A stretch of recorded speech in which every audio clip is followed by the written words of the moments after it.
Pada ibadah ini saya akan menyampaikan firman dengan judul pribadi yang dipakai Tuhan. Kita akan baca Kisah Para Rasul pasal 6 ayat 1-7 yang berbunyi demikian. Pada masa itu ketika jumlah murid makin bertambah, timbullah sungut-sungut di antara orang-orang Yahudi yang berbahasa Yunani terhadap orang-orang Ibrani. Karena pembagian kepada janda-janda mereka diabaikan dalam pelayanan sehari-hari. Berhubung dengan itu, ke-12 rasul itu memanggil semua murid berkumpul dan berkata, kami tidak merasa puas karena kami melalaikan firman Allah untuk melayani meja. Karena itu saudara-saudara, pilihlah 7 orang dari antaramu yang terkenal baik dan yang penuh roh dan hikmat, supaya kami mengangkat mereka untuk tugas itu. Dan supaya kami sendiri dapat memusatkan pikiran dalam doa dan pelayanan firman. Usul itu diterima baik oleh seluruh jemaat, lalu mereka memilih Stefanus, seorang yang penuh iman dan Roh Kudus, dan Filipus, Prokorus, Nikanor, Timon, Parmenas, dan Nikolaus, seorang penganut agama Yahudi dari Antioquia. Mereka dihadapkan kepada rasul-rasul, lalu rasul-rasul itu berdoa dan meletakkan tangan di atas mereka. Ayat 7, firman Allah makin tersebar dan jumlah murid di Yerusalem makin bertambah banyak. Juga sejumlah besar imam menyerahkan diri dan percaya. Amin. Saudara sekalian, pertumbuhan adalah sesuatu yang kita harapkan terjadi. Kalau misalnya kita menanam pohon, kita mengharapkan pohon itu bertumbuh menjadi besar bahkan berbuah. Kalau kita punya anak, kita mengharapkan anak itu tidak terus kecil, tetapi dia bertumbuh menjadi anak, menjadi remaja, pemuda, dewasa, dan selanjutnya. Tuhan juga ingin agar gerejanya mengalami pertumbuhan. Pertumbuhan dalam 2 aspek ini. Pertama, pertumbuhan secara kuantitas, jumlahnya makin bertambah banyak. Tetapi yang kedua juga pertumbuhan secara kualitas, di mana mutu rohani kita bertambah menjadi lebih serupa seperti Yesus Kristus. Dan itulah gereja yang Yesus tanam di atas muka bumi. Gereja mula-mula menunjukkan ciri tersebut. Dalam Kisah Rasul 2 ayat 46 dan 47. Mari kita baca Kisah Rasul 2 ayat 46-47. Dikatakan demikian. Dengan bertekun dan dengan sehati mereka berkumpul tiap-tiap hari dalam bait Allah. Mereka memecahkan roti di rumah masing-masing secara bergilir dan makan bersama-sama dengan gembira dan dengan tulus hati sambil memuji Allah. Dan mereka disukai semua orang dan tiap-tiap hari Tuhan menambah jumlah mereka dengan orang yang diselamatkan. Tiap hari ada pertumbuhan jemaat, ada jiwa-jiwa baru yang diselamatkan. Dan saya percaya kalau Allah telah melawat gereja mula-mula dengan luar biasa, Allah akan melawat gereja akhir zaman lebih luar biasa. Sebab sebelum kedatangannya kembali, revival terbesar akan terjadi di atas muka bumi. Siapa yang percaya? Berikan kemuliaan untuk Tuhan kita. Nah, Tuhan ingin memakai kita untuk menjadi alat kerajaannya. Untuk membangun kerajaannya di atas muka bumi. Bolehkah saya tanya, siapa yang sungguh-sungguh rindu dipakai menjadi alat Allah pada akhir zaman ini? Amin. Maukah saudara berdoa pada hari ini, Tuhan pakai saya menjadi pribadi yang diurapi oleh Roh Kudus dan memenangkan jiwa-jiwa. Kalau itu kerinduan saudara, pemakaian Tuhan akan berlangsung dahsyat dalam hidup kita. Nah, saya melihat beberapa kriteria untuk orang yang akan dipakai Tuhan yang kita bisa teladani dari kehidupan seorang diaken yang bernama Filipus. Pada waktu itu jumlah jemaat makin bertambah, tapi jumlah pelayan sangat terbatas. Sampai hari ini pergumulan sama, tuayannya banyak tapi pekerjanya sedikit. Karena di gereja lebih banyak orang yang hanya ingin dilayani, diperhatikan, dibesuk, daripada yang ingin melayani. Pada Yesus datang bukan untuk dilayani. Yesus datang untuk melayani. Kalau saudara mau melayani, berarti engkau meneladani Tuhan Yesus Kristus. Nah, ketika jumlah pelayan sangat terbatas, para rasul berkata, pilihlah 7 orang di antara kamu yang bisa membantu pelayanan para rasul, supaya rasul lebih konsentrasi pada pelayanan doa dan firman, sehingga seluruh jemaat akan mendapatkan berkat secara rohani. Kemudian para rasul memberikan kriteria orang yang akan dipilih di ayat 3, yang terkenal baik dan yang penuh roh dan hikmat. Saya lihat di sini ada kriteria yang luar biasa. Dikatakan mereka adalah orang yang penuh roh dan hikmat. Berarti inner man-nya bagus di hadapan Tuhan. Yang kedua, terkenal baik. Outer man-nya juga bagus. Ada buah roh yang nampak dalam kehidupan mereka. Dalamnya mesti bagus, luarnya, buahnya mesti nyata. Saya percaya begini, hati yang bertobat hanya Tuhan yang lihat. Tapi buah pertobatan harus bisa dilihat oleh orang lain. Dari mana kita tahu seseorang bertobat? Bukankah dari buah-buah pertobatannya? Yang di luar memang tidak selalu menunjukkan apa yang ada di dalam. Tapi apa yang di dalam pasti akan mengalir keluar. Kalau Tuhan telah merubah kita from inside out, dari dalam keluar, maka dalam kehidupan kita, kita harus menunjukkan buah yang nyata. Jadi berkat bagi masyarakat. Yang menilainya adalah orang lain. Alkitab berkata, demikianlah hendaknya terangmu bercahaya di depan semua orang, sehingga mereka melihat perbuatanmu yang baik dan memuliakan Bapamu yang ada di sorga. Ini berbeda dengan sikap orang Farisi ahli Taurat, yang luarnya putih tapi dalamnya penuh dengan tulang belulang. Tuhan mau pelayanan pemakaian Dia dalam kehidupan kita dimulai dengan hal ini, memiliki kerohanian yang baik. Kerohanian yang baik itu menyebabkan inner man kita berkenan kepada Allah, tapi outer, luarnya juga menjadi buah berkat bagi banyak orang. Saya pernah mendengar ada sebuah kisah, ada seorang ateis yang bilang begini, saya nggak percaya bahwa Tuhan itu ada, seperti katanya orang Kristen. Tapi seandainya Tuhan itu benar-benar ada, dan dia pernah menjelma menjadi manusia, saya rasa dia adalah tetangga di sebelah rumah saya. Karena tetangga di sebelah rumahnya adalah seorang misionaris yang punya karakter seperti Kristus. Dan akhirnya ateis ini bertobat karena melihat betapa salehnya orang Kristen yang adalah tetangga di sebelah rumahnya. Kesaksian kehidupan kita bisa menjangkau orang yang bahkan tidak percaya kepada Tuhan. Nah, saya yakin bahwa karakter yang baik pertama-tama harus dimulai dari keluarga kita, dari rumah tangga kita. Jangan mengekspor kegagalan di dalam rumah tangga kita keluar. Banyak orang di rumahnya ribut terus, lalu karena sumpek pelayanan. Akibatnya di pelayanan dia juga bentrok dengan banyak orang.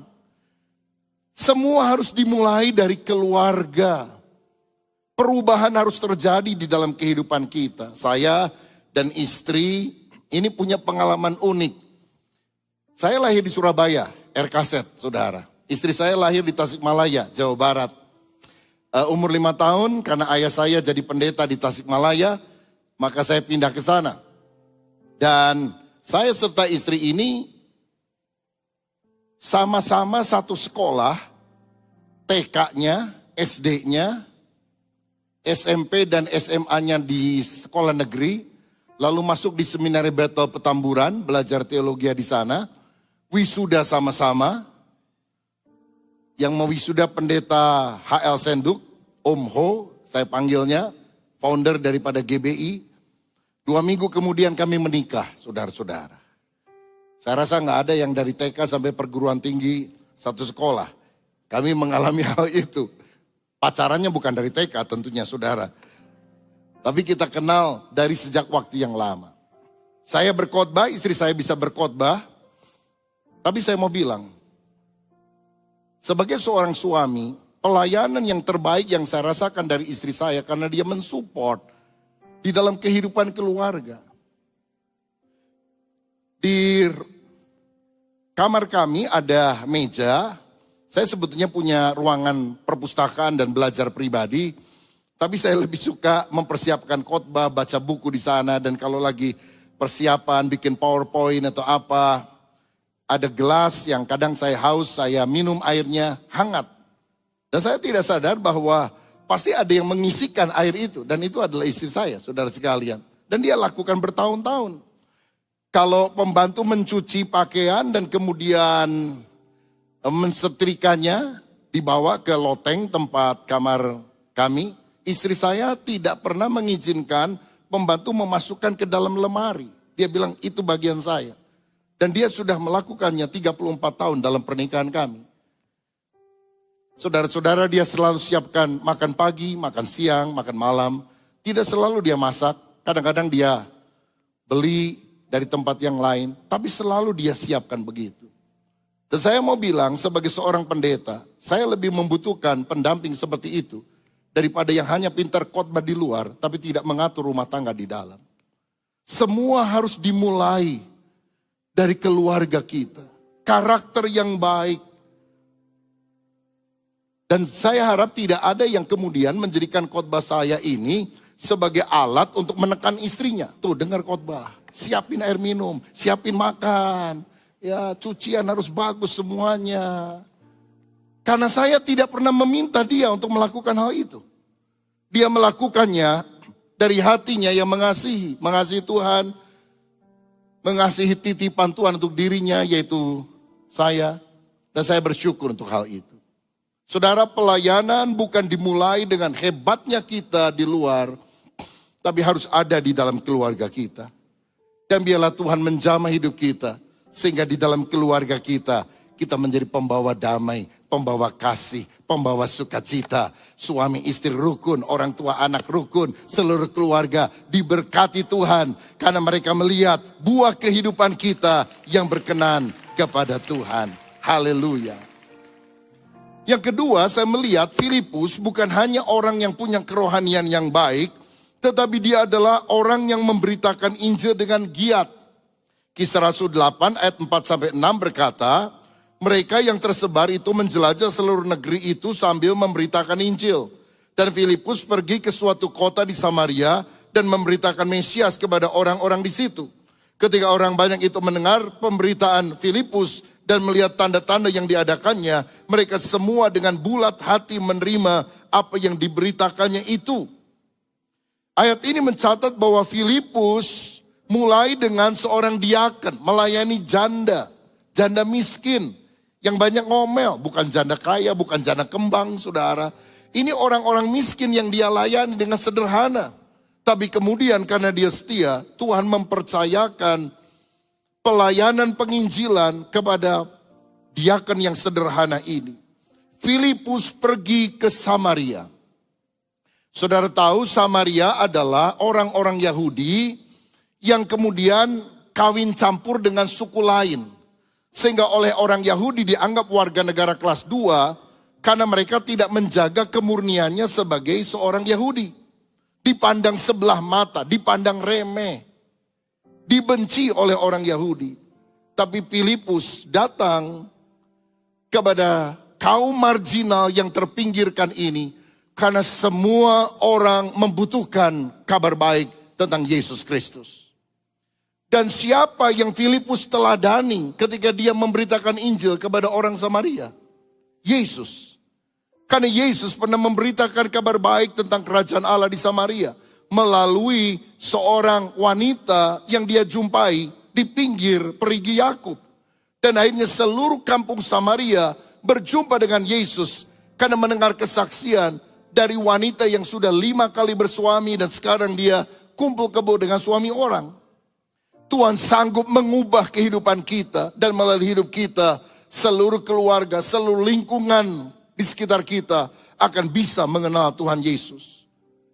Dan Filipus melakukan pelayanan lanjutan supaya orang-orang pada generasi yang berikutnya juga mengalami keselamatan karena Injil Yesus. Bahkan saya melihat setelah itu dia merintis jemaat yang kemudian bertumbuh.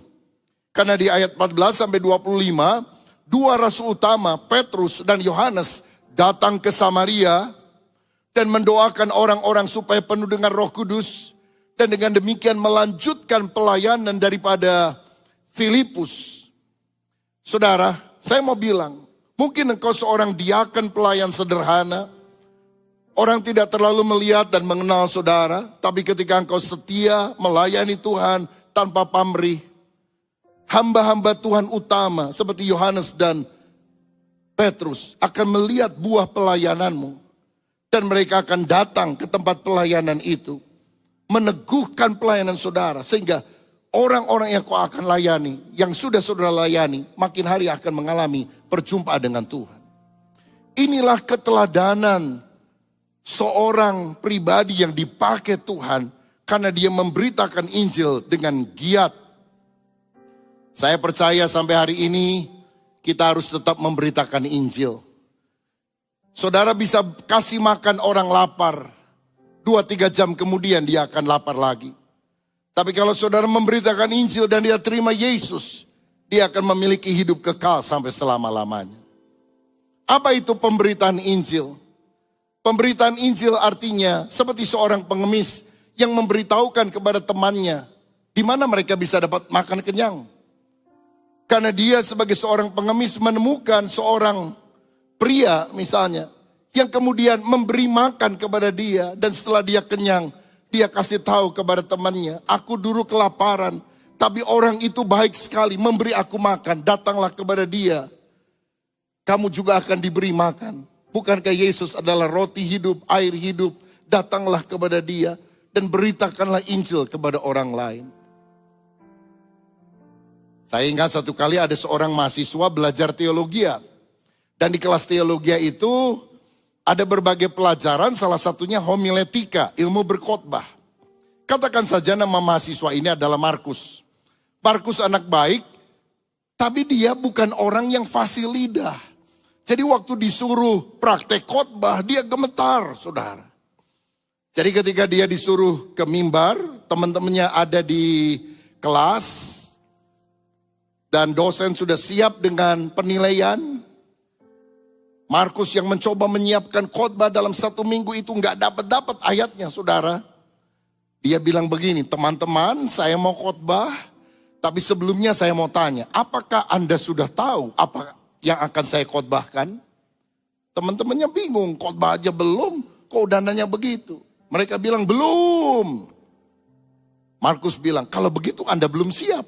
Saya akan menyampaikan firman, Anda belum tahu apa yang akan saya sampaikan. Wah, kalau Anda tidak siap, buat apa saya khotbah? Lebih baik khotbah saya minggu depan saja. Dan dia duduk, saudara sekalian. Dosen marah, dia bilang, akal-akalan apa ini kamu? Iya Pak, minggu depan saya khotbah lebih baik.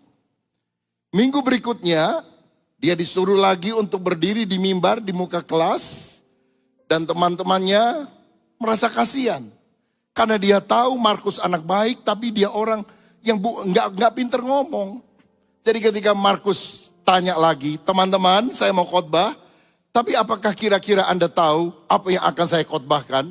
Semua saling melirik, ingin memberikan dukungan kepada Markus, dan mereka teriak, sudah katanya.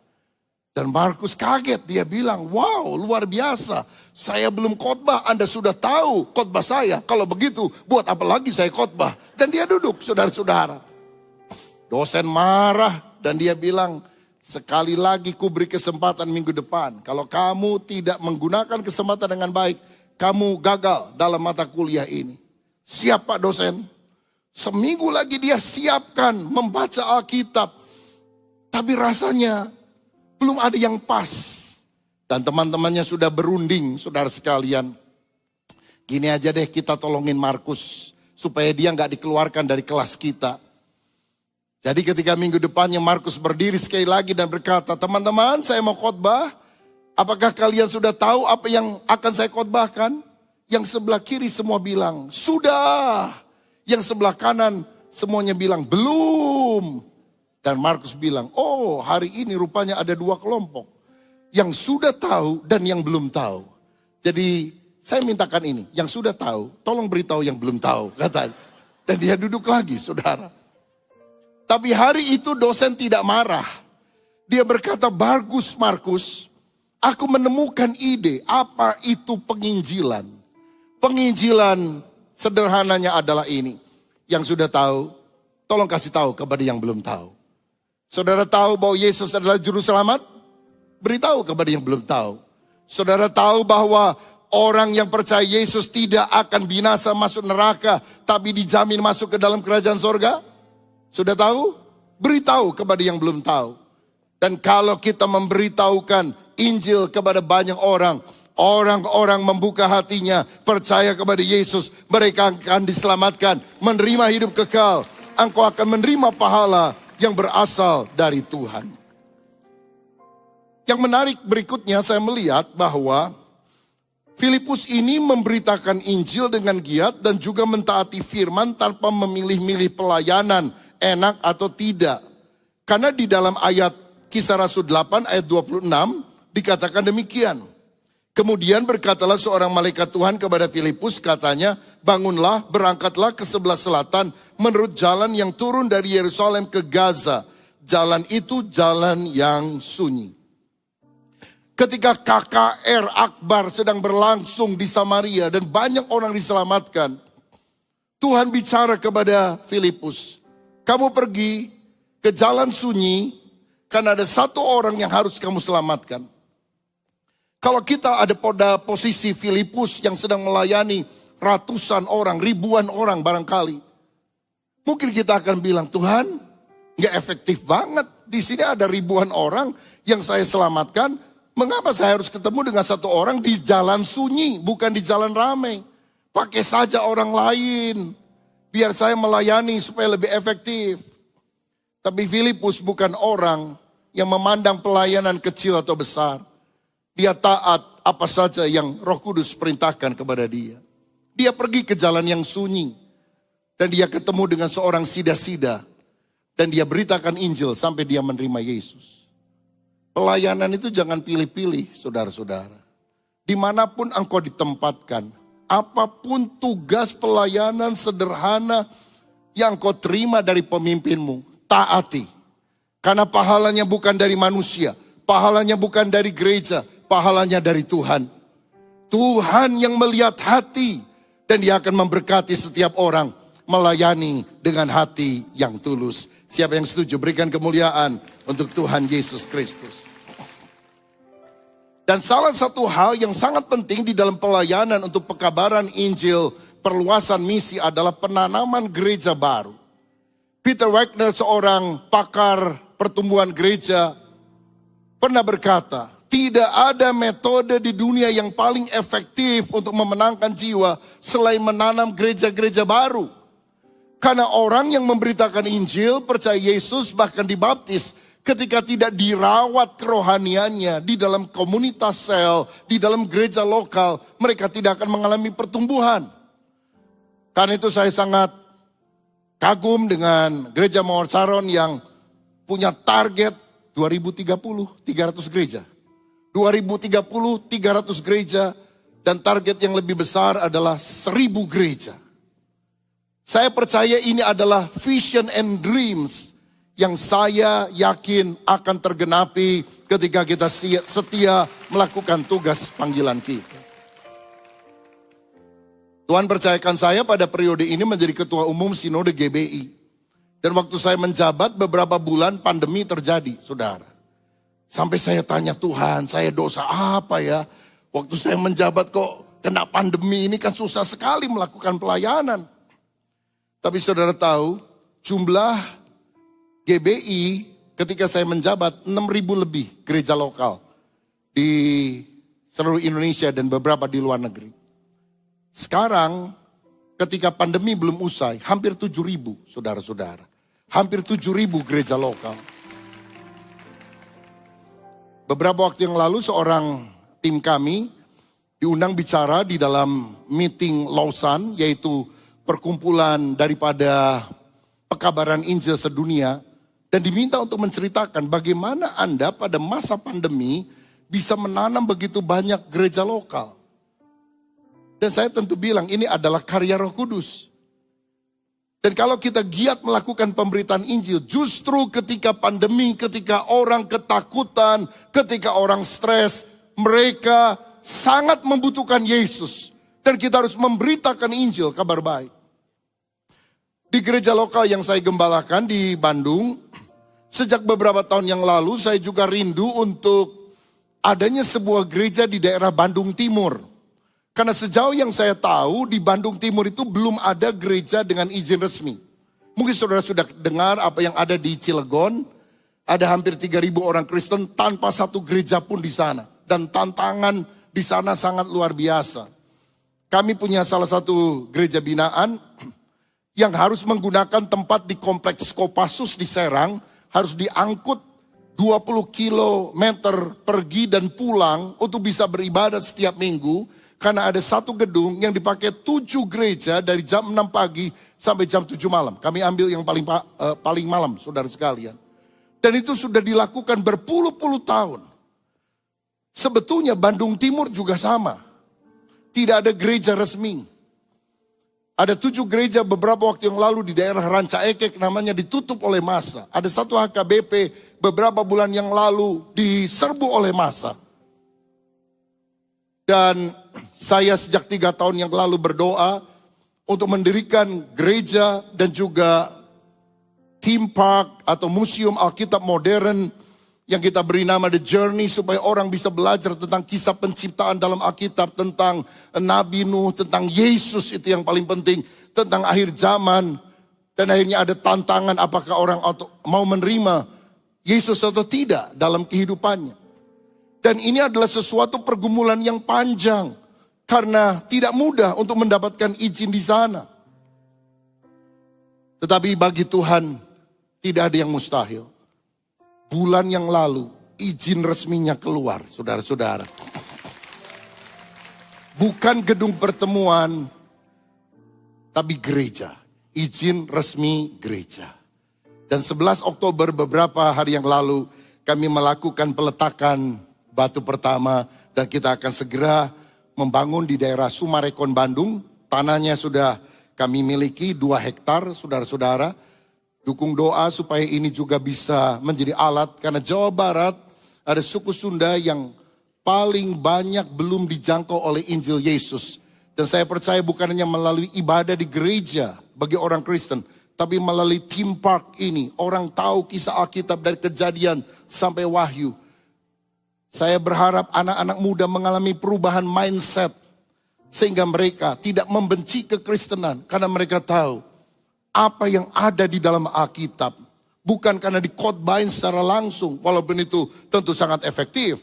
Tapi mereka juga melihat dalam sarana edutainment. Sehingga mata rohani mereka dicelikan oleh Tuhan. Kalau kita giat di dalam pekabaran Injil, perintisan jemaat, walaupun sulit tantangannya besar, Tuhan akan buka jalan.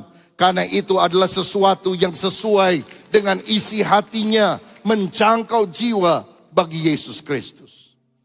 Yang ketiga, Filipus adalah orang yang dipakai Tuhan karena dia mengenal firman secara mendalam. Kisah Rasul 8 ayat 29 sampai 31. Lalu kata Roh kepada Filipus, pergilah ke situ dan dekatilah kereta itu. Filipus segera ke situ, mendengar sida-sida itu sedang membaca kitab Nabi Yesaya. Kata Filipus, mengertikah Tuhan apa yang Tuhan baca itu? Jawabnya, bagaimanakah aku dapat mengerti kalau tidak ada yang membimbing aku? Lalu ia meminta Filipus naik dan duduk di sampingnya. Ternyata satu orang sida-sida, bendahara dari kerajaan Ethiopia, yang membaca kitab Yesaya tanpa mengerti. Dan Filipus menjelaskan tentang artinya mengenai anak domba Allah, yaitu Yesus Kristus, yang mati disalib untuk menanggung dosa setiap orang yang percaya. Langsung sida-sida itu minta dibaptis. Dan kalau sampai hari ini di Ethiopia ada banyak orang Kristen, saya percaya itu karena bibit awal daripada pekabaran Injil yang dilakukan Filipus. Yang dimenangkan cuma satu orang, tapi dampaknya sangat luar biasa. Tuhan melihat lebih tahu daripada kita. Filipus mungkin berkata, ini ratusan orang di Samaria saya injili, jumlahnya lebih banyak. Tapi Roh Kudus bilang, aku perlu engkau untuk memenangkan satu orang ini. Karena engkau tidak pernah tahu dampaknya seluruh Ethiopia, seluruh negara itu akan dijangkau oleh Injil Kristus. Itu sebabnya jangan lihat jumlah orang kecil atau banyak. Saudara tidak akan pernah menduga dampak kehidupan yang akan terjadi ketika kita memberitakan Injil Yesus Kristus. Tapi harus dimulai dari kita. Suka membaca Alkitab, merenungkan firman, sehingga kita bisa menjadi mentor untuk memuridkan orang lain. Jangan sampai nih ya, kita udah lama jadi orang Kristen, mau pelayanan tapi nggak ngerti Alkitab. Seorang pendeta satu kali secara mendadak masuk ke ruangan sekolah minggu. Dan dia lihat situasi yang terjadi dalam kelas sekolah minggu itu. Guru sekolah minggu agak kaget karena biasanya Pak Pendeta jarang masuk ke ruangan kelas. Lalu kemudian pendeta ngomong sama anak-anak. Anak-anak, Om Pendeta mau tanya sama kalian ya. Siapa di antara kalian yang tahu? Siapa yang merobohkan tembok Yeriko? Anak-anak diem. Pendeta ulangi lagi. Siapa yang tahu? Siapa yang merobohkan tembok Yeriko? Karena gak ada yang jawab, pendeta tunjuk satu anak yang duduk di belakang. Kamu tahu siapa yang robohkan temboknya? Dia kaget, saudara. Langsung dia bilang, bukan saya om, bener, bukan saya, katanya. Pendeta bingung. Kenapa jawabannya begitu? Dia melirik ke guru sekolah minggu. Dan guru sekolah minggu berkata, maafkan saya Pak Pendeta, tapi setahu saya memang dia anak baik. Jadi saya yakin bukan dia yang merobohkan temboknya, katanya. Waduh, pendeta jadi jengkel. Langsung sore hari itu diadakan rapat majelis mendadak. Majelis dari yang paling tua sampai paling muda kumpul semuanya. Dan kemudian pendeta bilang, bagaimana ini kondisi jemaat kita? Ya jumlah jemaat yang hadir cukup banyak, tapi mutu rohaninya itu loh. Masa nggak ngerti firman? Tadi pagi saya tanya ke kelas sekolah minggu, siapa yang berhubungan tembok Yeriko? Nggak ada yang tahu. Majelis kemudian saling menatap dan yang paling tua kemudian bilang, begini Pak Pendeta. Menurut kami, masalah tembok yang runtuh jangan terlalu dibesar-besarkan. Bukankah di kas gereja kita masih cukup banyak uang? Jadi tolong beritahu kepada saya, bagian sebelah mana dari gereja kita yang temboknya rubuh, besok saya akan panggil tukang dan kita akan bereskan semuanya. Kalau pendeta punya jemaat mode begini, bisa mati muda, saudara sekalian. Saya mau bilang, orang Kristen bukan hanya rajin ibadah di gereja, tapi harus membaca firman, mengenal firman, baca Alkitab bolak-balik dari kejadian sampai wahyu, kejadian sampai wahyu, kejadian sampai wahyu. Terus, karena firman itu yang membuat iman kita menjadi kuat. Dan tahukah saudara, ketika kita memahami firman, kita bisa menjelaskan tentang kekristenan kepada orang yang mempertanyakan itu, termasuk mereka yang bertanya dengan sinis kepada orang Kristen tentang iman kita. Kadang ada orang bilang gini, orang Kristen itu aneh ya, masa menyembah 3 Allah? Kita bilang, oh kita menyembah Allah yang esa, tapi dia punya 3 pribadi, Bapa, Anak, Roh Kudus. Bisa dibedakan tapi tidak bisa dipisahkan. Lalu saudara berikan penjelasan lebih jauh. Mungkin ada orang tanya, Allah orang Kristen kok aneh ya, masa Allah beranak? Kalau Allah beranak siapa bidannya? Kita bisa jawab. Istilah anak Allah itu cuma istilah. Kalau saya bilang anak tangga bukan berarti tangga beranak. Anak kunci bukan berarti kunci beranak. Kalau saya bilang anak kucing itu berarti dia adalah kucing. Dia punya sifat kucing, punya sifat induknya. Kalau Yesus dikatakan anak Allah bukan berarti Allah beranak. Tapi Yesus punya sifat Allah karena Yesus adalah Allah. Ini adalah istilah. Nah, penjelasan-penjelasan yang simple tapi dipahami oleh orang, dimengerti secara rasional, itu yang kita harus lakukan. Dan ini yang disebut sebagai apologetika.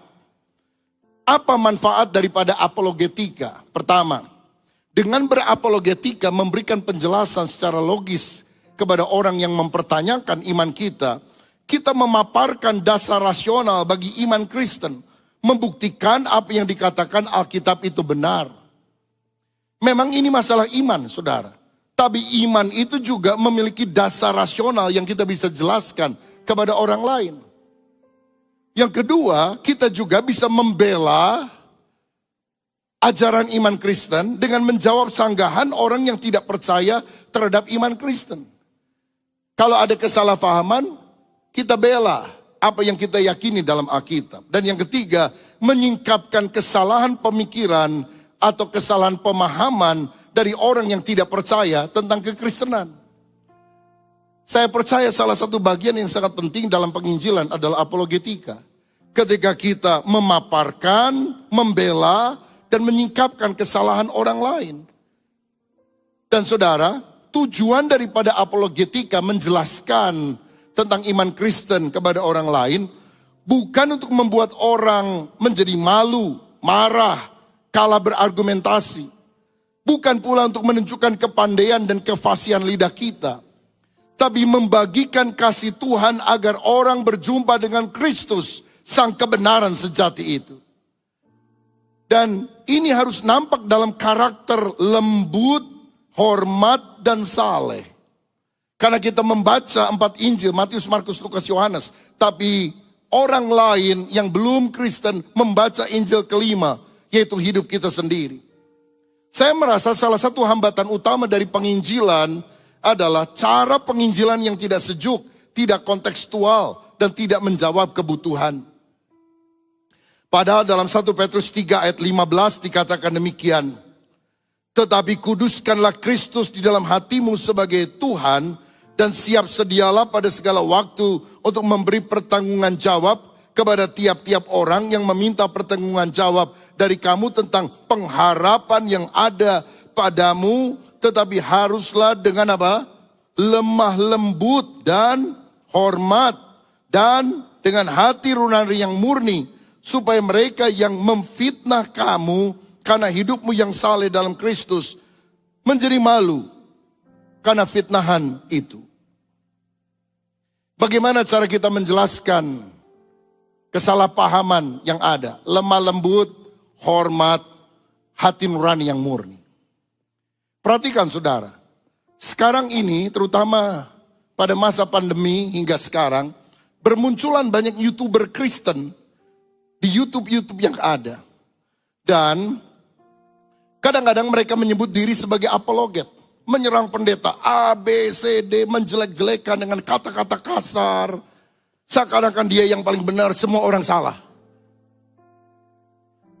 Dan untuk menaikkan rating mereka atau subscriber atau viewer, biasanya yang ditembak, diserang itu adalah hamba-hamba Tuhan yang followernya banyak. Pastor Philip Mantova misalnya, saya lihat beberapa kali ada di YouTube dengan serangan seperti itu. Tapi saya mau bilang, kita nggak tahu YouTuber itu siapa. Rekam jejaknya apa? Buah pelayanannya apa? Dia mengembalakan gereja kah? Dia pelayanan di mana? Buah-buah pelayanannya apa? Dia menyebut diri apologet. Alkitab berkata apologet ketika bicara lemah lembut, hormat, hati nurani murni. Kalau kata-kata kasar, menjelekan, saya rasa bukan apologet. Preman rohani, saudara-saudara. Saudara dengerin terus orang semacam itu. Energi rohanimu tersedot. Hatimu akan pahit. Engkau tidak akan bergairah dengan api Tuhan untuk perkara rohani. Saya melihat ada banyak orang yang masuk kelompok BSH, barisan sakit hati. Nyerang hamba-hamba Tuhan semacam itu. Saya mau bilang hamba Tuhan tidak ada yang sempurna. Semua ada kekurangan, kesalahan, kita bisa saling mengoreksi, memberitahu. Tapi harus dengan lemah lembut, hormat, hati nurani yang murni. Sekarang ini ada banyak orang merasa diri paling pintar, paling hebat. Dan dia ingin mengalahkan orang lain dalam perdebatan. Tuhan tidak memanggil kita untuk menang debat. Tuhan memanggil kita untuk memenangkan jiwa. Karena memenangkan jiwa lebih penting daripada menang debat. Saudara menang debat tapi kehilangan jiwa, apa gunanya? Mari kita belajar untuk memenangkan jiwa dengan lemah lembut, hormat, hati nurani yang murni. Yang terakhir, yang keempat, Filipus adalah pribadi yang dipakai Tuhan. Karena M yang keempat ini, dia membangun keluarga teladan. Kisah 21 ayat 8 dan 9. Pada keesokan harinya kami berangkat dari situ dan tiba di Kaisaria. Kami masuk ke rumah Filipus, pemberita Injil itu, yaitu satu dari ke-7 orang yang dipilih di Yerusalem, dan kami tinggal di rumahnya. Filipus mempunyai 4 anak darah yang beroleh karunia untuk bernubuat.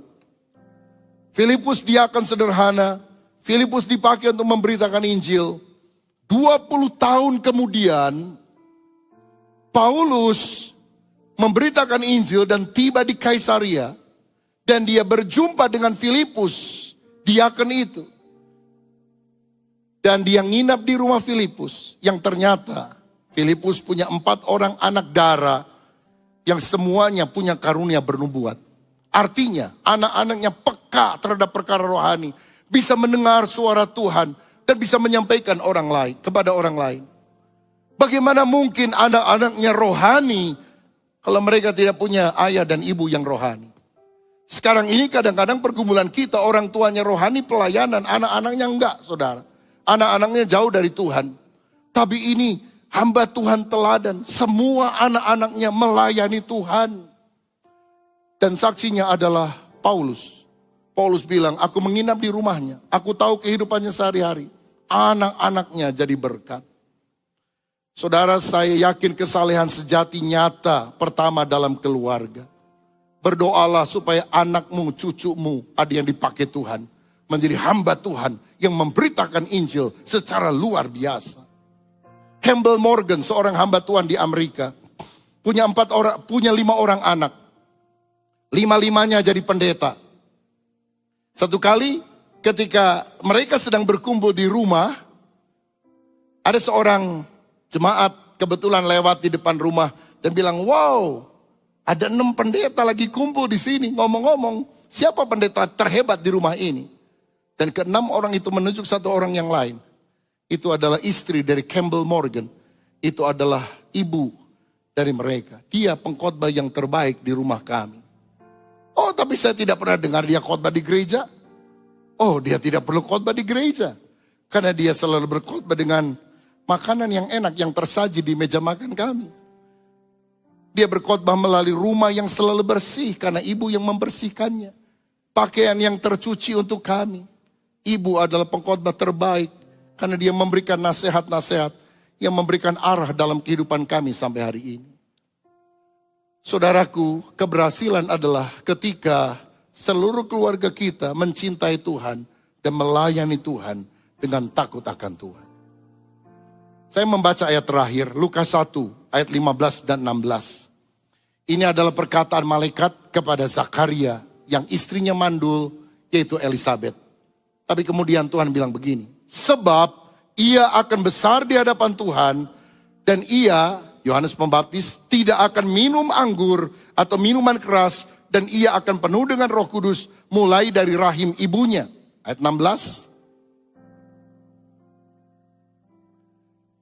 Saudara-saudara, dikatakan ia akan membuat banyak orang Israel berbalik kepada Tuhan Allah mereka.